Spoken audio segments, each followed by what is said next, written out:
Hi all, my name is Hannah and I'm the C5 nut. Right, this is a bit of a special episode which I am going to explain to you the reason why it's a special one. Sadly, my grandmother passed away many years ago, and her anniversary of her death is near enough upon us. So yeah, what can I say? This is a bit of a tribute to my grandmother, because she always said to me, doesn't matter what it is, if you found a piece of ribbon on the floor that somebody's just left or think it's not worthy of keeping, if you find something and you think you might make use of it, pick it up and put it in your bag. That's what I've been doing. And if it wasn't for her, I wouldn't really be the person I am today, actually. And yeah, I miss her dearly, but I know with some of her wisdom, I'm glad it's it's passed down to the family. So right, let's get on a little bit of a project for you. I've seen it on YouTube quite a few times, and believe it or not, I've actually tried it myself. I've tried it about 3 times, and I'm just having a clear out today. So whatever junk is gonna end up in the bin, I thought might as well make use of it and see what we can actually learn together from it. Obviously, I know this is a Citroen C5 channel, and obviously with this lockup or lockdown, whatever you want to call it, we have to somehow bide the time. So I promise you, as soon as things starts moving, we will do a lot more car related stuff. So between now and then, I think we will see what the world's about. Right, so I have an old 21-inch TV. I got it actually from work. They actually chucked these TVs away, which is a bit of a sad thing, but hey. I've actually rescued this one only because the TV I had at home was playing up, so I thought, well, this get me out of trouble for now. And I've repaired the TV, so this one's becoming obsolete. So before we sort of send it away to the god of TVs, or whatever you want to call it, I'm going to show you a little trick that I learnt, and it's only fair I should pass it on to other people. Right, now to you, this is just a TV, but I see it as something else. I'm going to make a light actually out of it, which I will show you how to do. So let's crack on with this. Let's get the show on the road, eh? Let's start taking things apart. Right, put it down. Now, this one, unlike the Apple computer where you got that high voltage lead, we don't have to worry about on these, because they don't really have a lot of high power on them anyway. So LCD screens, I know a lot of you out there who got them kicking about anywhere. So if you're bored and you got some tools and you want to make something out of it, why don't you do what I'm doing here, turning an old TV into a light, and I'll show you how it's done. Right, first things first, let's get this cover off. Right, so what you're going to need is a screwdriver. I know it looks like I'm tightening it up, but honestly I'm not. It's just my camera's backwards. So all you've got to do is basically just go around taking all the screws out to start off with. I haven't prepped this one. but that's the fun of it, really, isn't it? So any screws you can see, just take them out and just, you know, put them aside because you may need them later on in the show. Alright. So what can you actually make out of these TVs then?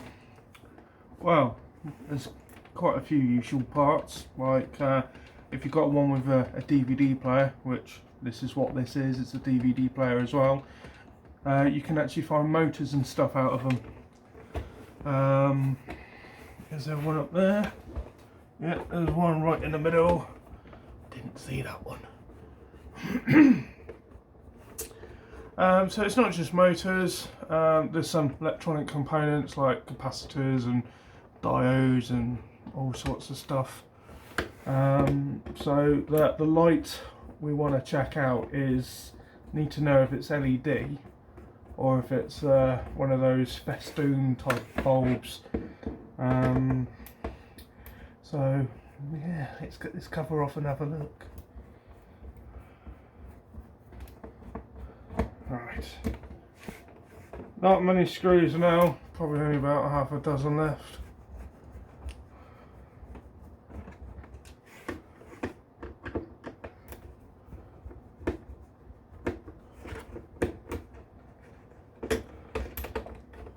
I thought Apple were bad.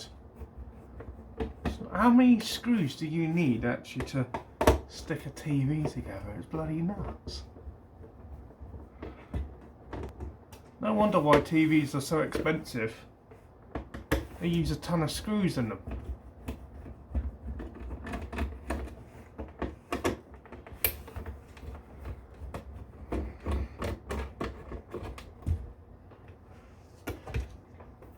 Right, well, first things first, because this is a mains powered TV and I don't want anyone plugging this back in again. So get your old wire cutters and just cut the plug off. Something else for your little toolbox is plugs. I know I think the last time I've replaced one of these was at work, but at home I rarely ever replace them, so that can go in the bin. So, alright, hopefully, she says, oh no, more hidden screws. You can't make this up, can you?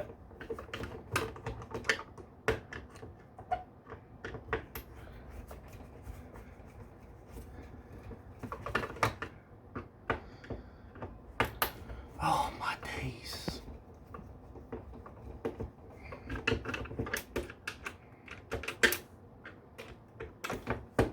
I'm going as quickly as I can. Unfortunately, my phone doesn't have that time-lapse business, so I see what I can do for the editing. Right. This is when a bit of brute force comes to mind. It's still putting up a fight. It's got to be a hidden screw somewhere. Let's see one. Let's see.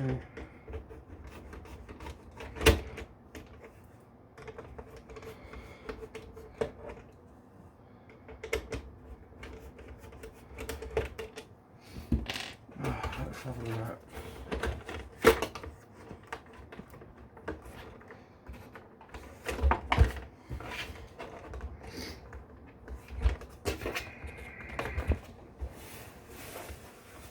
Can't see any screws, so I think we might have to use a bit of brute force. Righto, time to get the old flat-headed screwdriver out.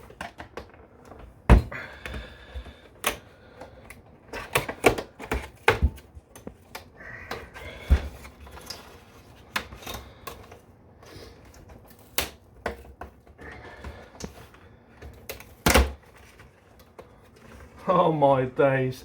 They really glue these things back together, don't they? If it's not screws, it's bloody double-sided tape.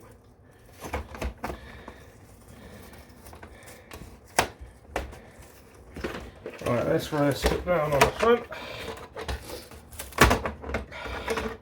Right, so you're going to need that for later. Right, back on the table. Now what I've got to undo is all the screws that are holding this screen on. Now the trick with the light is this dark panel needs to come off, but there's a couple of filters which protects this black panel, and we want to keep them as much as we can because that will enhance the light. So, right, let's see if we can get this. Now every TV's slightly different, like how it's constructed. Some of the covers actually come off the front like this, and others some at the back.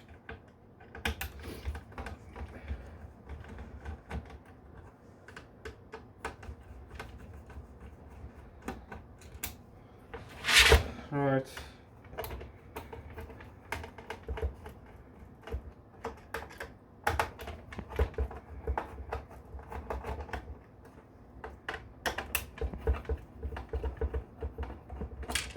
Not too long, just one more screw and that's us, hopefully. Don't want to curse it now, do I? Right.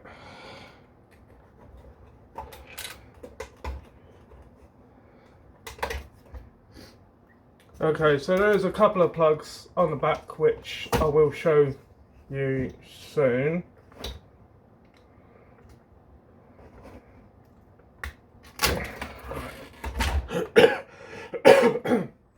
Right, okay, so on the back of this screen there's a couple of plugs like here, and there is a big data cable that goes right through the whole screen which operates the black bit. So we just put this off to the side for the minute. We will come back to this. Right, this is a big hefty cable which tells the screen what to do, and down here is the actual main board. Right down the bottom here is the power supply, which obviously goes from mains plug stuff to different voltages like 12 volts. I could be wrong, and if you are TV engineers and whatnot, you know, you could probably put me in the right direction. But the last few TVs I've taken apart, some are 12 volts and some are 24. So it brings us back to the other episode that I did a while ago, which was those miniature voltage regulators. So you can even use one of them on something like this if you wanted to. So yeah, like I said, this one has got a DVD player which comes off on the side. Now there's sometimes you do get the motors that move this in and out, but on this occasion it's cheap and cheerful and only has one motor in it. Well, actually it has two motors in it, but for what they are, they're not worth salvageable unless you are keen to have really miniature motors. So right, let's get this power board off.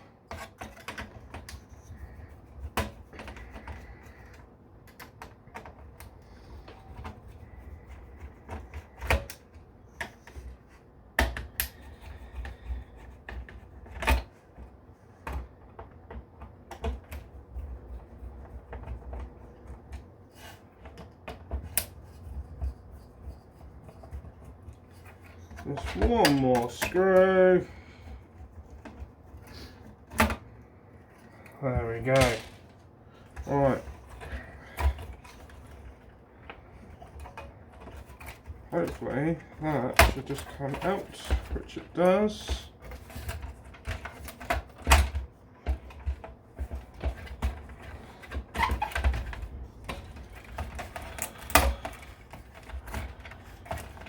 Alright.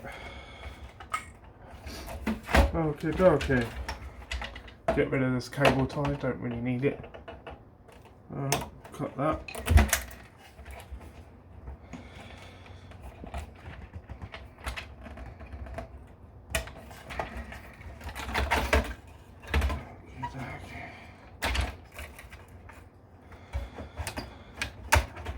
Alright, so just unplug anything that's attached, just get rid of it. Like so.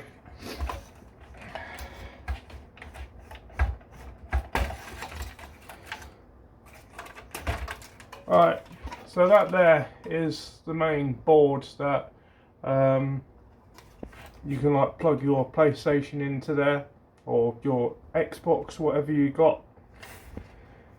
This will decode the signal, and then obviously put it through these cables, which then goes onto the dark part of the LCD. To be honest, nothing much there that's worth saving, so that's another one for the bin. Another one bites the dust. Oh look, I made a joke. Right, okay, so apart from the DVD side of things, it's not going to be in the way of what we're going to do, so you can either take it out or you can leave it in. To be honest, so we take it out. I'm just not in the mood for taking it out. Let's quickly pop off this power supply.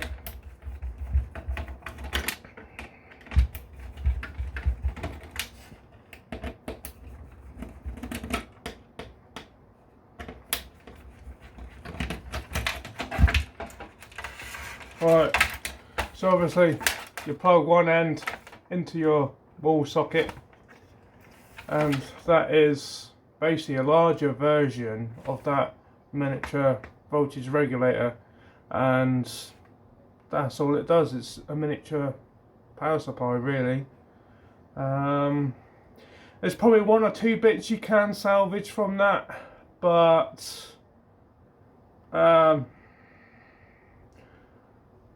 I don't, for what's on here, I don't need any parts, so another one can go in the bin.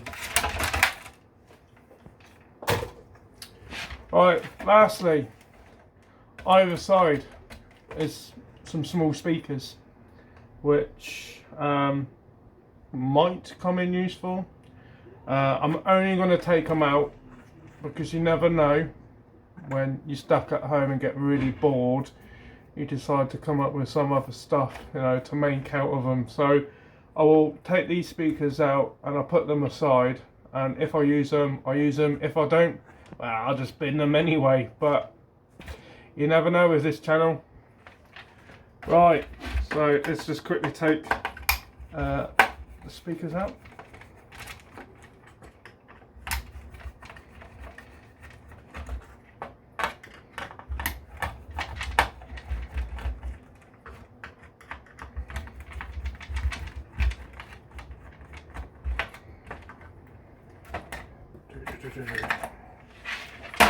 Right.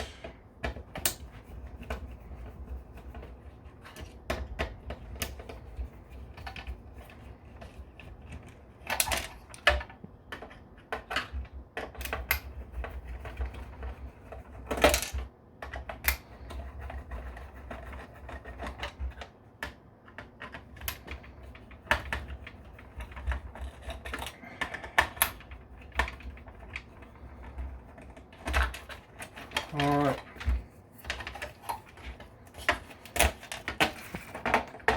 Okay, so that's a nice little pair of speakers. So I'll put them off to one side, and if we come to use them, we come to use them. If not, well, I'll just bin them anyway. But, right. Just time to pull the screws out. So near enough, apart from this DVD drive, that's near enough empty. So again, what we're going to do is put it off to one side. Let's prep the screen and then reinstate the screen back in here. So that's off to one side.